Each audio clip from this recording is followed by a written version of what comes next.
The next method we're going to talk about is behaviors. Now, behavior targeting is based on known user behavior. So the list of options that are available to you in the Power Editor are all based on known user behavior. It's different to interest targeting in a few ways. First of all, the data that's used to track behaviors, it actually comes from Facebook, as well as some third parties that Facebook has partnered with. And what that does is it just expands the behavioral targeting options that are available to us. And as you'll see, it opens up a range of things like retail spending patterns, recent purchases, and just generally broadens the amount of options that we've got available because the data that Facebook has just doesn't cover things like retail purchases. Now, behavioral targeting can be amazing for particular types of apps.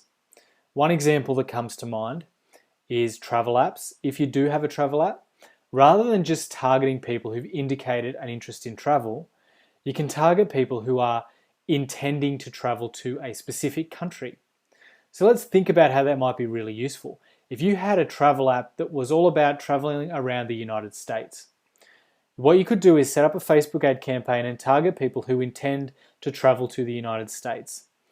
And maybe your intention there would be get people to download the app a week or two before they go on their trip, so they've got it there ready to go when they actually visit the US. Some really powerful options there that are available to you. Now, just like interest targeting, a person only needs to match one of your behavioral targeting options to be included in your audience. So what I mean by that is if you pick 3 different behaviors that you want to target by, a person only needs to match one of those behaviors to be included in your target audience. They don't have to match all of them.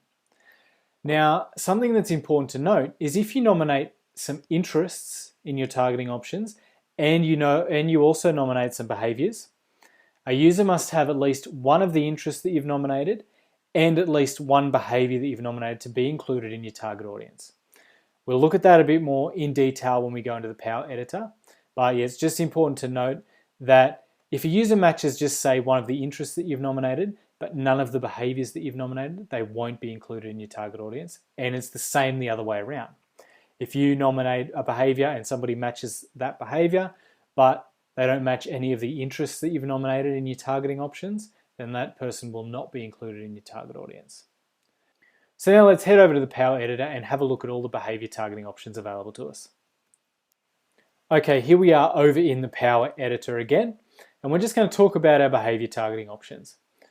As you can see, it's the furthest on the bottom just here, and as soon as we click the drop down, we get our list of options, and this will demonstrate exactly how the third-party data comes into play. So if we choose automotive, we can choose motorcycle, we can see purchased, and we can actually choose to target people who've purchased a new or a used motorcycle. Now, Facebook obviously doesn't have that data, but it comes from third-party partners that are listed here. And it gives you a description, so it tells you that this option actually is targeting people in households that are motorcycle owners and who purchase their motorcycles new.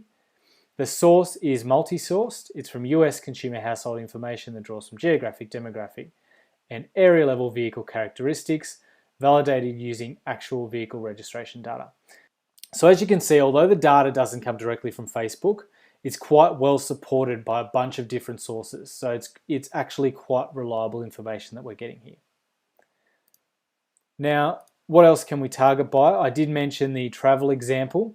If we head down here and we go to travel, we can actually choose, there's a whole range of options. So you can choose frequent travelers, business travelers, casino vacations, currently traveling, that one can be a good option.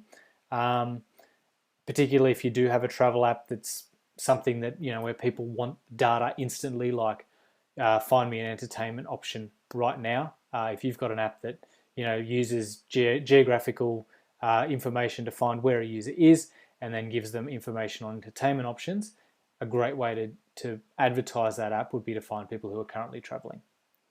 If we scroll down, we've actually got planning to travel. And this supports the example that I mentioned earlier. So we can say intender Australia or intender different cities within the US, different countries like Thailand. And basically what we're saying is people whose activities on Facebook suggest they're interested in traveling to whichever city or country that you choose here. As you can see, there's a bunch of stuff like people who've returned from a trip as well, a whole range of travel options. Now, one other option that I've found useful in the past is if we go up to digital activities, you can even target by things like which email domain they use. So we can target Apple email addresses, Gmail users, Hotmail users, and we can also target things like operating systems. It really depends on what your app's about as to what targeting options are going to be useful for you when it comes to behaviors.